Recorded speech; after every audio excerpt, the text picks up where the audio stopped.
Well, Phil, after last weekend, you must be delighted with what you saw tonight. Very much so. First and foremost, I mean, at the start of the interview, I think it's only appropriate that we pay a tribute to Steve Miller, and it was a lovely gesture by the club beforehand, but a fitting gesture because he's the service that he's done to the football club and to the game of football itself. So I'd like to dedicate the win to Steve and his family. But the performance was worthy of Steve's kind of commentary. You know, he was a very upbeat kind of guy, and he just said the right things at the right time, if you ask me. And I only knew him a short space of time, which was just disappointing that it's happened. Anyway, we'll move on, but best wishes to his family. From Saturday to Tuesday it was chalk and cheese, but from Saturday to Tuesday there was two simple reasons why the performance was of the ilk that it was tonight, and it was the signing of Kyle Morrison and Dave Worrell. I think they're proper players, and I'm not disrespectful of anybody that's been in the team and played for us this season or represented Kidderminster Harriers, but they're just proper players. You know, they know probably what it takes to win a game of football at this level. They've set a standard. That's the beauty of it. They've set a standard, so they can't step away from that standard, and that's the standard I'll be pushing on them and putting on them. And they're the type of players that respond to that kind of pressure, if you like, from the manager. But not only that, the rest of the players stepped up to the plate, because you know, sometimes you want to join in with somebody because he's a great player, and other times the influence on the field of play, I'm jealous as a manager that, because I've played at that level and I've played with players who really want to put their head in and want to commit to the cause, and I saw that in abundance tonight, and everybody stepped up to the plate, and it became a good day at the office. You know, having had two really bad days at the office where uncharacteristically we conceded 6 goals in 2 games, and we had to press the reset button, as I'm always saying. But not only that, try and get back to that clean sheet mentality, but it's personnel that does that.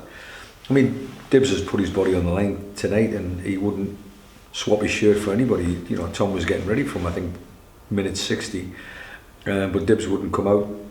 And I think a lot of them will be looking at that and thinking, I'm not coming out now, because, you know, if I do, I'll lose my shirt.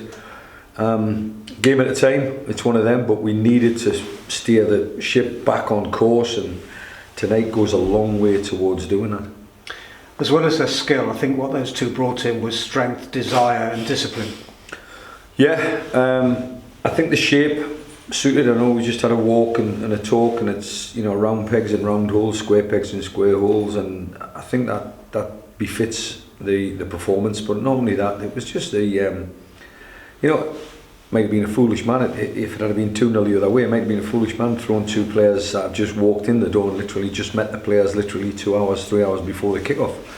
But I know Dave, I've worked with him before, and he's got that kind of character that walk into a change room and just say, I'm here, you know, take me or leave me, but this is what I give. And Kyle's been here before, so 2 good performances, but I don't want to individualise it. You know, I thought, you know, together, it's almost like they've played together for years.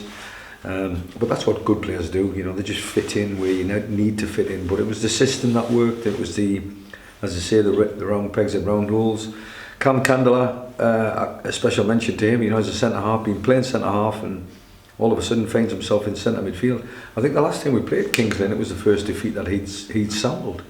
So he wanted to put the record straight. I wanted to put the record straight. They weren't lying down. There's no doubt about it. You know, they came, but we started from minute 1. It could have been 1 or 2-0 by 4 or 5 minutes into the game. So it was the right marker to put down. But once the first goal went in, I'm not saying we stepped off the plate or off the gas. I think we still went after them, and it could have been a lot more than 2. But I'm delighted with the fact that we've got a clean sheet and 2 good goals. And we've spoken before about centre-backs scoring from dead ball situations. Yeah.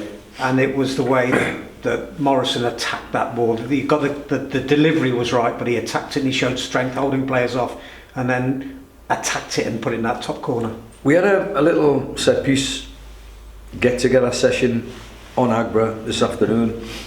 We had a pre-match meal in the changing room, so it wasn't glamorous by any stretch of the imagination, but we had a pre-match meal in the changing room, and the lads all met the 2 new guys. But at the same time, there was 5 players on the bench that were disappointed with the team selection, and then 5 players that were in the stand. But I think the common denominator is that the ones that are out injured, you know, the Luke Summerfields of this world, the Jim Kellermans of this world, the David Davis, you know, the old experienced players, and they can sort of control a group even if they're not playing, and I think that's what we need. We just need the younger players who don't really understand the game to understand that this is important, this is business, this is work, and listen. And that's exactly what we did. We had collective buy-in from everybody, not just the 11. So we did a little set-piece session, and you know, we were talking about who was delivering it. So we had a new deliverer, but we had movement, we had commitment to the cause, and that's all I've been after all season. And yeah, okay, we could become a specialist at set pieces. It'd be great if we did between now and the end of the season. It means we're winning games. But at the same time, I'm just going to take, as I say, one game at a time, and work on our strengths and concentrate on them strengths and try to hide the weaknesses. And I suppose last weekend is always going to be at the back of your mind. It's a win tonight and very much, you know, on the up now. But that's in the background, and it's about getting ready for Buxton, for Farsley at Buxton on Sunday. It's easy to fall into that Buxton scenario, isn't it? Because we've still got to go there and play them in the league.